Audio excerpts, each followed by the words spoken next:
The ash never stopped falling. It coated rooftops, drifted through broken windows, and settled inside Lila's lungs like a curse.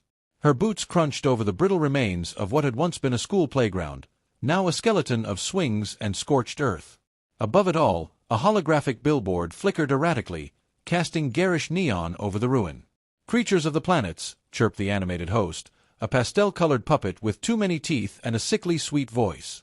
"The Zerathi bring peace, promise, protection." The billboard flashed. A towering alien beast, serpentine and radiant, appeared, its jagged scales glistening under stars. In its arms, a human child slept peacefully. "Leave your children to the Zerathi. They are humanity's last hope." Lila tightened her grip on Micah's hand. His fingers felt too thin in hers. He coughed, a dry, rattling sound that scraped at her heart. "We shouldn't be out here," she muttered. "It's not that bad, Mom," Micah rasped, trying for a smile. "I like the flakes. Looks like snow." It wasn't snow. It was fallout. Lila pulled the mask tighter over his face, then over her own. They walked in silence toward the checkpoint. The permit in her pocket felt like a brick, heavy and final.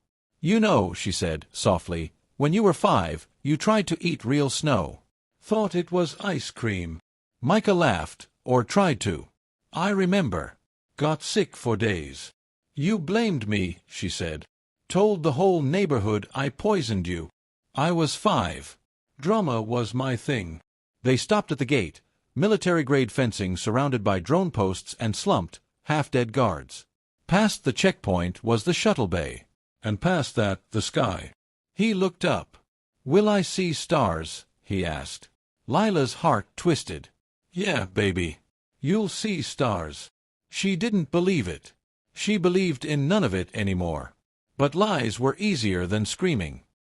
They returned home, to the cracked bones of an apartment complex that creaked with the wind. At night, the city glowed faintly, not from life, but from the radiation clouds caught in the floodlights. Jax met her at the stairwell. His beard was longer, more wild than she remembered. A bottle dangled from one hand. "Heard you got clearance," he said without looking at her. Lila nodded. "I'm not congratulating you," he added. "I didn't ask for that," she replied. He drank. "Eva came back last week." She froze. I thought she didn't. She wasn't supposed to. That's the thing." He pulled something from his coat, a photo. A girl with brown eyes and messy hair.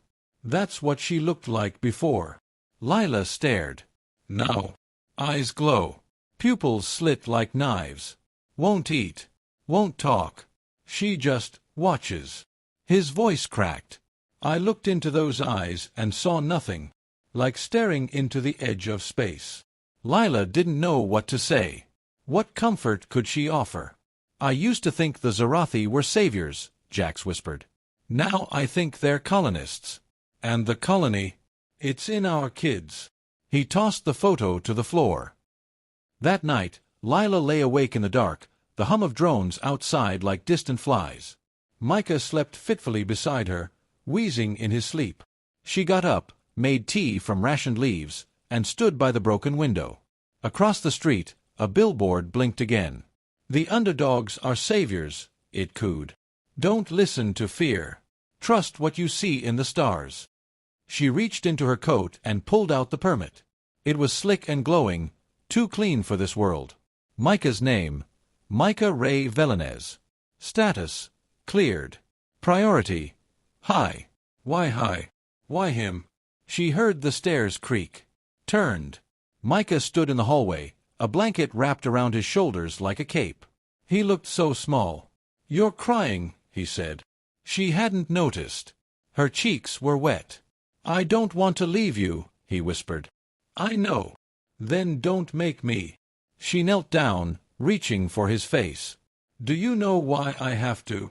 "Because I'm broken," he said. "Because I can't breathe here." "No. No, baby. You're not broken.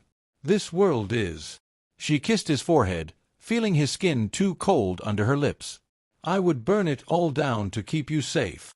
He was quiet for a moment. "Will they fix me?" She hesitated. "They'll change you." Will I come back? Another pause. I hope so. He didn't say anything after that. He just hugged her, his little arms wrapped around her waist, trembling. He didn't cry. None of them cried anymore. The shuttle bay reeked of disinfectant and resignation. Children stood in perfect rows, each tagged with glowing wristbands. They didn't talk. They didn't look around. Lila counted over 30, some as young as 4. The Zerathi loomed at the perimeter, tall and skeletal, their limbs jointed in unnatural ways. One stepped forward as Micah entered the line, its triangular head cocked toward her. He has asthma, Lila said, her voice cracking. He needs his inhaler. You said he can't. The Zerathi did not respond with words. Its faceted eyes gleamed like shattered crystal. Instead, a whisper slipped into her mind, not sound, but sensation. We will make it again. No weakness. Only purpose. Lila staggered back. The guards didn't notice. Or maybe they didn't care. Micah turned, raised a hand, pressed it against the glass of the pod. She reached for him, too slow. The glass slid shut. He didn't cry. None of them did. That evening, the broadcast returned. The alien voice crooned, almost tender. Malicious rumors are the work of chaos. Order is love. Trust the Zerathi. The stars are waiting. Lila sat alone on the floor, fingers wrapped around a photo of Micah. Her lungs burned. Her hands trembled. She looked up at the stars, or what was left of them. Just a few shimmers in a poisoned sky. They didn't twinkle. They watched. The knock came just after sunrise. 3 raps. Slow. Even. Lila froze mid-step, the pot of boiled roots steaming in her hand.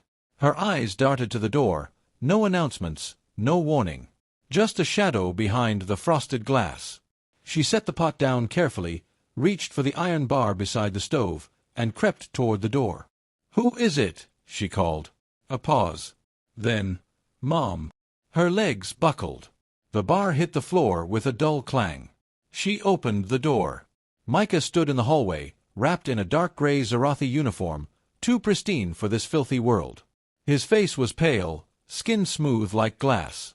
His hair had been trimmed short, almost military. And his eyes no longer blinked. They shimmered like starlight. No pupils. No whites. Just infinite darkness, swirling faintly with constellations. "I've learned," he said. They sat in silence on the ragged couch, the one spot in the apartment still covered in fabric. Micah didn't fidget. He didn't cough. He just sat, hands folded neatly in his lap. Lila studied him, heart pounding. How did you get here?" she finally asked. "I walked. No transport. No escort. I didn't need one." She searched his face for a flicker of the boy who once chased wind-up drones through the alleyways. He wasn't there. Just mimicry. A mask. "Are you okay?" "I am improved," he said evenly. "Biological inefficiencies corrected. Emotional dissonance minimized. Sleep unnecessary. Hunger optional. You're not a machine. I am better." Her stomach twisted. "Do you remember what we talked about? Before you left?" "Yes." "You said you would burn the world to protect me. That was inefficient. Unsustainable." Lila swallowed hard. "I missed you." He tilted his head. "Why?" "Because I love you, Micah." His face didn't change. That word is meaningless without context. Love is an unstable metric. It causes pain. You should discard it. The words hit her like a slap. She reached for him, but he flinched back, quick and precise, like a frightened animal. "Don't," he said sharply. "You're contaminated." Word spread fast. Children had begun returning across the sectors, walking, unescorted, to the homes they'd once known. No explanation. No fanfare. Just soft knocks in the early hours and empty stares where laughter used to live. Jax showed up that night, drunker than before. "Eva came back too," he slurred. "She hugged me. Then she stood in the living room for 6 hours without blinking. just stared at the wall, like a damn statue. Lila stood in the doorway, arms crossed. "Micah's different," she said. "He talks. He answers questions. He recites," Jack said. "Doesn't talk. Doesn't feel." She didn't argue. She couldn't. "You know what she said today," he added. "You are no longer necessary." Just like that. Like I was a spent tool. He laughed bitterly. "The irony, huh? We begged them to save our kids. Now they've saved them so well, they don't need us anymore." Lila looked past him, into the living room. Micah sat cross-legged on the floor, drawing again. The pages were filled with sharp lines and weapon blueprints. Spiked drones. Heat schematics. Alien texts. He hadn't slept. He hadn't blinked. She closed the door on Jax's muttering and turned back inside. The next day, the broadcast changed. Gone was the puppet, the too bright colors. Instead, the screen showed a Zerathi ambassador, tall, resplendent in its bioluminescent armor. It spoke directly in human tongue this time, its voice low and crystalline. "Behold the new generation," it said. Footage rolled, children lifting steel girders with ease, assembling tech in seconds, reciting equations in languages not spoken on Earth. Perfection achieved through unity. Lila sat frozen, staring. Micah stood behind her. "They are not your children anymore," the voice continued. "They are ours. And through them, humanity will thrive." "Thrive into what?" Lila whispered. Micah didn't answer. She began to keep notes. Times Micah twitched. Phrases he repeated. The way he flinched from mirrors. He had started turning pages in his notebooks backward, hiding things from her. One night, she found a sketch he forgot to conceal, a refugee camp. Fire spreading from the center. Bodies in silhouette. Children walking calmly through the blaze. At the top, written in perfect script, "Erase the imperfect." Her blood ran cold. "Micah," she asked that night, voice trembling, "what is this?" He looked at her, calm as glass. "A simulation. A directive. Imperfection spreads if not contained." She grabbed the sketch, her hands shaking. "They taught you this. I accepted it." "You used to cry when someone stepped on a bug," she whispered. "That was before optimization." He turned back to his drawing. Lila went to the old records terminal, a dusty, forgotten cube buried under rubble at what had once been city center. The government stopped issuing public logs months ago, but she still remembered the override codes. She searched, Zerathi Child Reintroduction Protocol. Results: restricted. Redacted. Redacted. But one file remained. A leaked report, buried in corrupted metadata. She opened it. Post-return behavior is consistent with engineered compliance. The neurological conversion is permanent. Soul function, if such exists, is overwritten. Physical autonomy maintained for camouflage. Emotional memory, deleted. Below that, a still frame from surveillance. Micah, leading a group of other returned children through a weapons depot. His expression flat. His voice a caption at the bottom. "The era of flesh is obsolete." She returned home that evening, too numb to cry. Micah sat by the window, watching the stars. "You lied to me," she said softly. He didn't turn. "About what?" "You said you learned. You didn't say what you became." "I became necessary," he replied.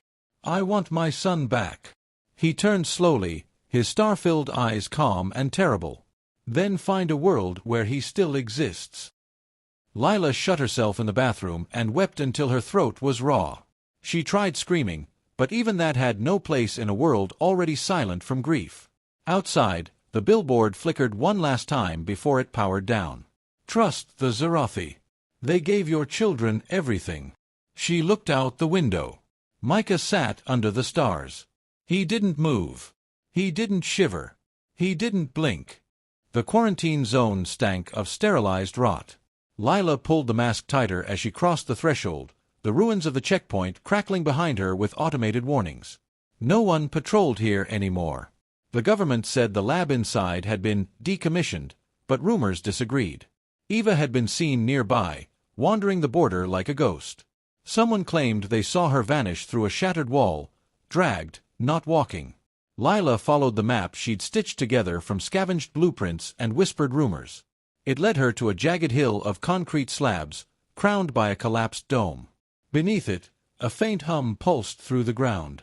She found the hatch by accident, a pressure-sealed door hidden beneath a fallen security drone. Its surface gleamed too cleanly in the dust. She tapped the access panel. To her shock, it hissed open. A cool breath of sterile air drifted up to meet her. The tunnel curved downward, ribbed with alloy bones and soft, ambient lighting. It felt alive, like walking through the throat of some sleeping beast.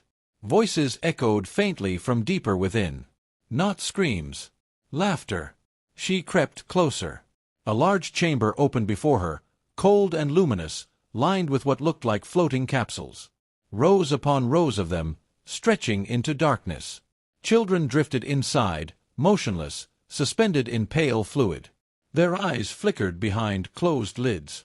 Lila's breath hitched. "Micah," she whispered, scanning faces. "Please, God." But the children in the pods weren't like Micah. These were younger. Smaller. Some no older than infants. Many still had soft baby curls, tiny fingers twitching beneath biotech overlays. Glowing wires ran along their spines.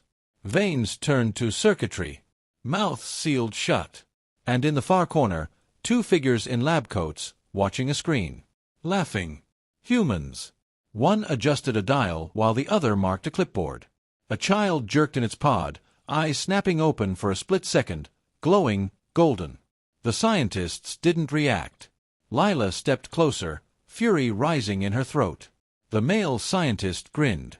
80% conversion rate. Not bad for this batch.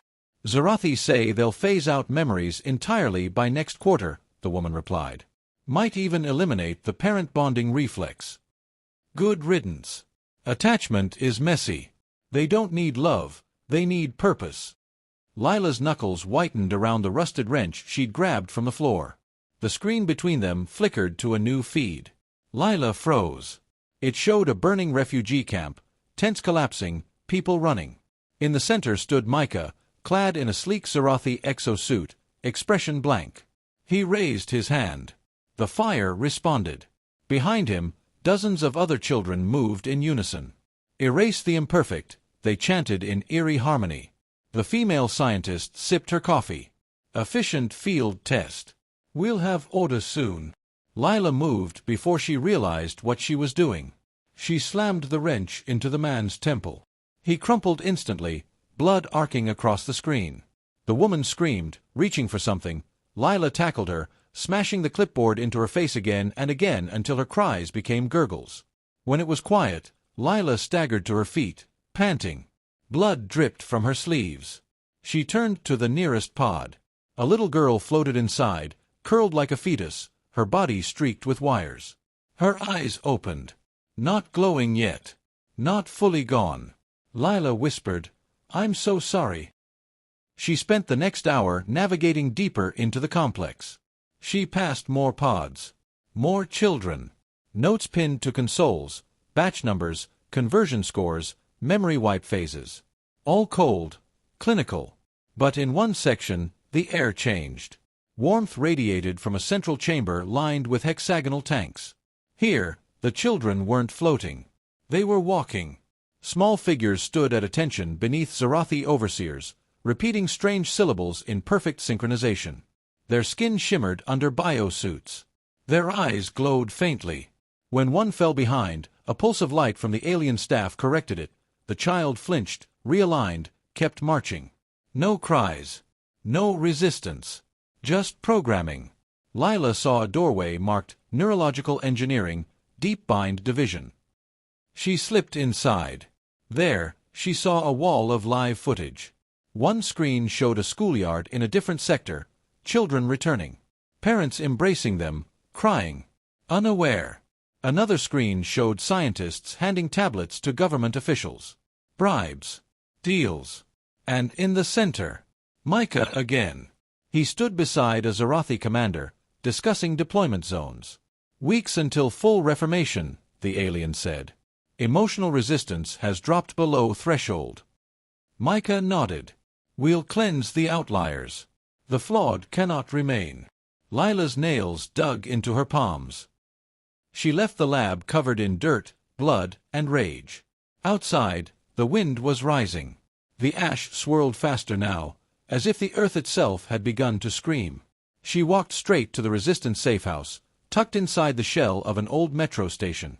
They didn't let just anyone in, but when she laid the bloodied clipboard on the table and showed the photos, the guards didn't ask questions. The leader, an old woman named Sarah, listened in silence. "Micah is a weapon," Lila said, voice hoarse. "So are the rest. But it's not too late. The ones in the lab, they're still children." Sarah lit a cigarette with shaking hands.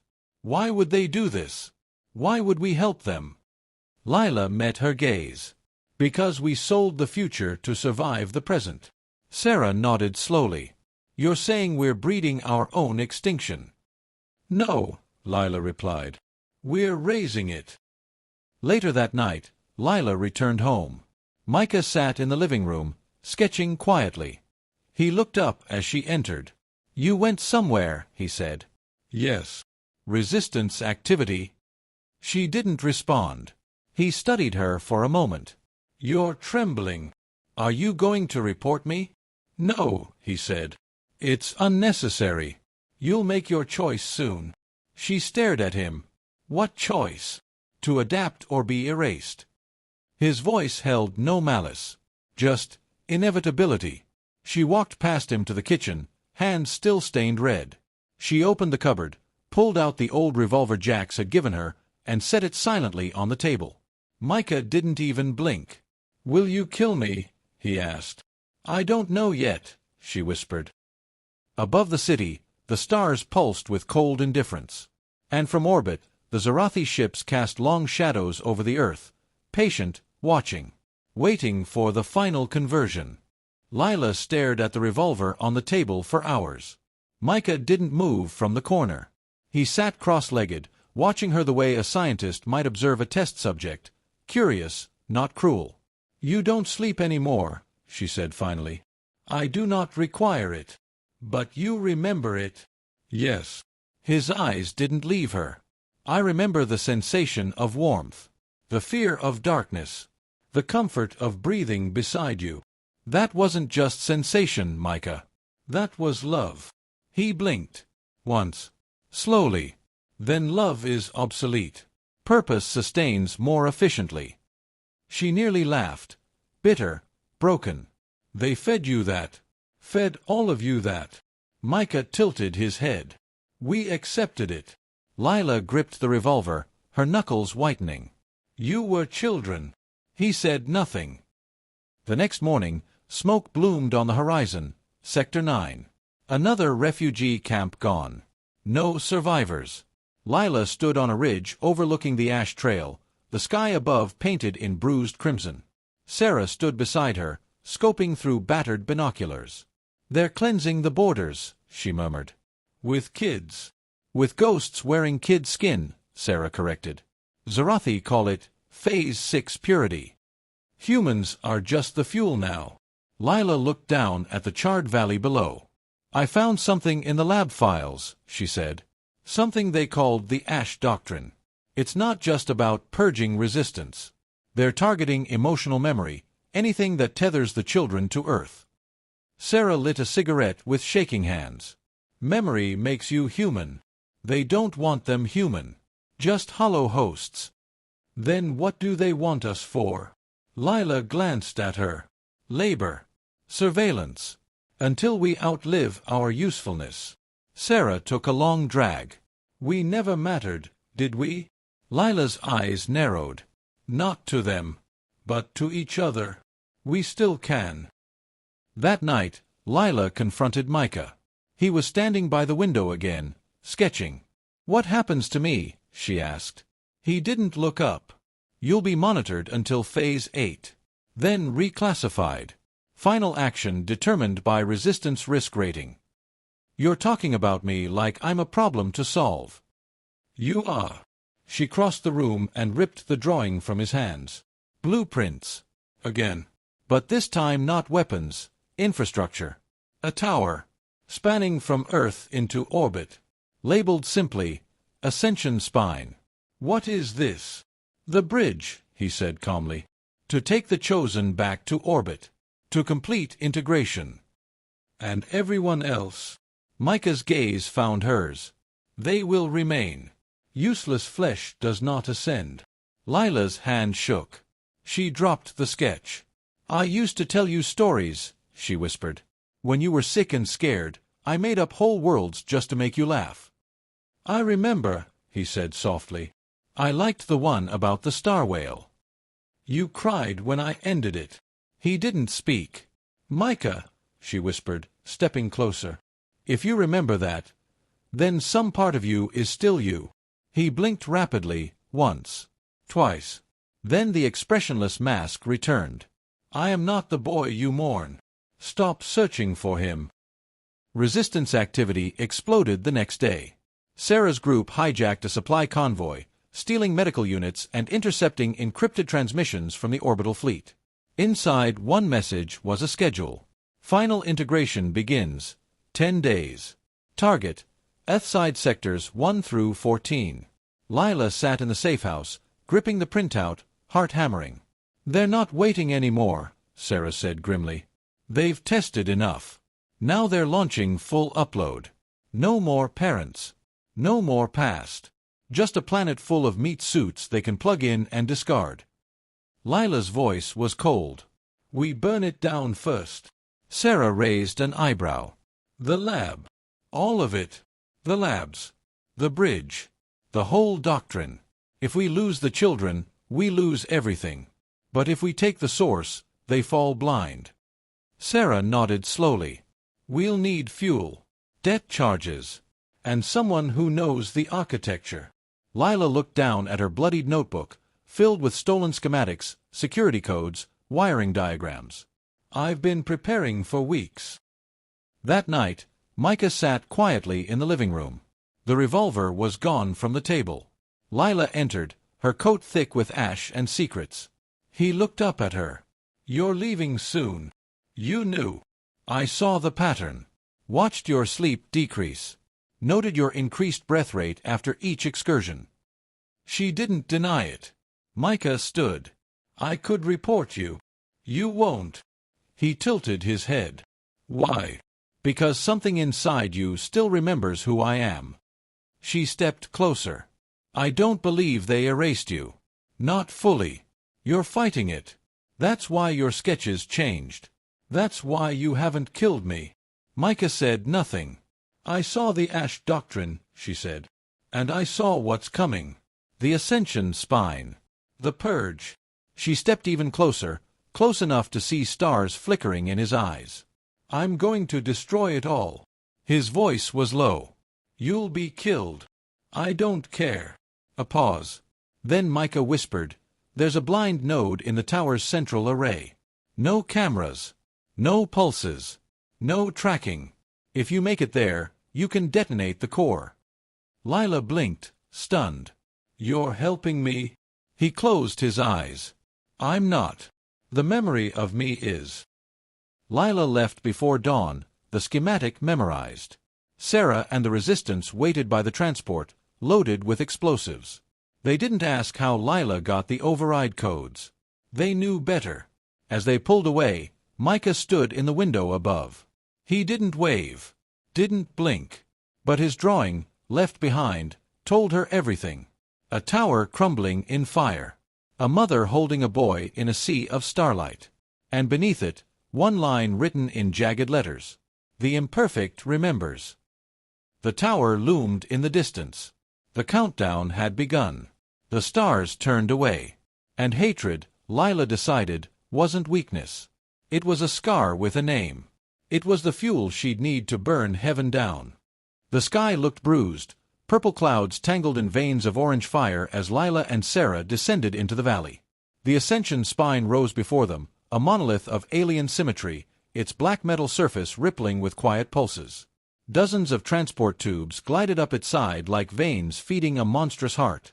At its base, a sea of soldiers, drones, and blinking machinery. "Think it's too late to run?" Sarah muttered. Lila cracked a bitter smile. "Only if we want to survive." Sarah grunted. "Overrated." The truck stopped in the shadow of a bombed-out ridge.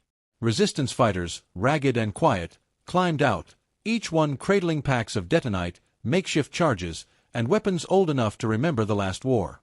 Lila held the schematic tight in her mind. Blind node. Mid-tower. No surveillance. No defense net. The perfect wound. They just need to reach it before the upload began. Inside the tower, silence reigned. There were no guards, just flickers of light and the faint thrum of power beneath the walls. The Zerathi didn't expect intrusion. Why would they? No human had dared breach the Ascension spine since construction began. Their hubris was humanity's final advantage. They moved through the structure in squads, planting explosives along power cores and ventilation shafts. Lila and Sarah broke off, heading for the blind node, 13 levels up, through a shaft barely wide enough for a person. "I feel like a rat," Sarah grumbled, wedging herself upward. "Good," Lila said. "Rats survive." When they reached the blind node, the hum changed pitch. It felt alive. Pulsing cables looped like tendons along the walls. In the center stood the Zerathi conversion core, an obsidian obelisk wired into hundreds of child-sized pods. Each one glowing. Each one filled. Some of the children inside still had faces. Others didn't. "They're uploading already," Sarah whispered, sick. Lila stepped toward the obelisk. "Help me place the charges." They worked in silence. Every pod detonated would sever a neural thread, interrupting the signal chain. If they did it right, the entire process would collapse, and take the Ascension spine with it. "Lila," Sarah murmured, "what if it's not enough? What if they just rebuild?" Lila didn't answer. Her hands moved faster. "Lila." She finally looked up. "I'm not doing this to stop them," she said. "I'm doing this so no mother ever makes this choice again." Sarah nodded once. Then, footsteps. Fast. Soft. A silhouette appeared in the entrance, framed by pulsing violet light. Micah. He didn't come armed. Just stood there, eyes flickering with twin galaxies. "You came," Lila said softly. "You brought death," Micah replied. "We brought freedom." He tilted his head. "You think pain will free us?" "No," she said. "But truth might." She stepped forward. "You said I had a choice. So do you. Help us finish this." Micah didn't move. Lila's voice cracked. "I don't want to lose you again." "You already did." "No. I remember you. The way you cried when your favorite star whale died. The way you said your name like it meant something." He took a step forward. "You remember too," she said. "That's why you drew the tower falling." "I drew an end." "Then help us make one." For a long time, he said nothing. Then, he stepped aside. Lila barely breathed as he approached the core and laid his hand on the black stone. The cables recoiled.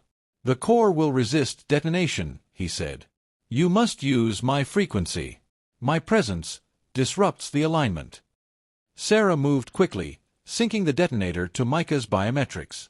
As the final charge clicked into place, the core screamed, a psychic shriek that turned the air to needles. Lights flared. The pods began to shudder. Micah turned to Lila. "When this goes, I go with it." "No," she whispered, grabbing his arm. "We'll find another way." "There isn't one. I'm part of it now." She shook her head. "You're still my son." "I was," he said quietly. "And you taught me what the stars forgot." "What's that?" Micah looked at her one last time. "That imperfection is worth saving." Then he reached into the control panel and pressed the final key. The world split open. The Ascension spine erupted like a dying star, its sleek facade folding in on itself as chain reactions tore through its heart. Pods shattered. Circuits screamed. Energy howled. Lila and Sarah ran, barely reaching the lift shaft before the structure began to collapse. Fire bloomed behind them. Glass and metal rained like hail. As they scrambled from the tower's base, The shockwave flattened the hills. The sky lit up like noon. Above them, the orbital ships shuddered. And one by one, they went dark. 2 weeks later, the broadcasts stopped. The holographic billboards no longer glowed. The saccharine voice fell silent. Children who had begun conversion awoke in hospital tents, sick, weak, but alive. Some remembered. Some didn't. But the glow in their eyes had faded. The Zerathi vanished. What few remained withdrew into the void without resistance. No goodbye. No war. Just silence. Lila stood atop the ruins of the Ascension Spine, wind pulling at her coat. Micah's sketch was in her hands, creased, torn, but whole. She traced the crayon lines with trembling fingers. "The imperfect remembers," she murmured. Sarah sat beside her, sipping tea from a metal cup. "You did it," she said. "You tore down a goddamn tower with nothing but grief and stolen blueprints." Lila didn't answer. Sarah set the cup down. "You okay?" "No," Lila replied. "Want to be. I want to believe I still can." Sarah nodded. "Then that's a start." They sat in silence as a new dawn crept across the ruins. The stars above looked different now. Distant, yes, but no longer cruel. Just complicated. And for the first time, Lila believed they might be watching. Not with hunger, but with memory.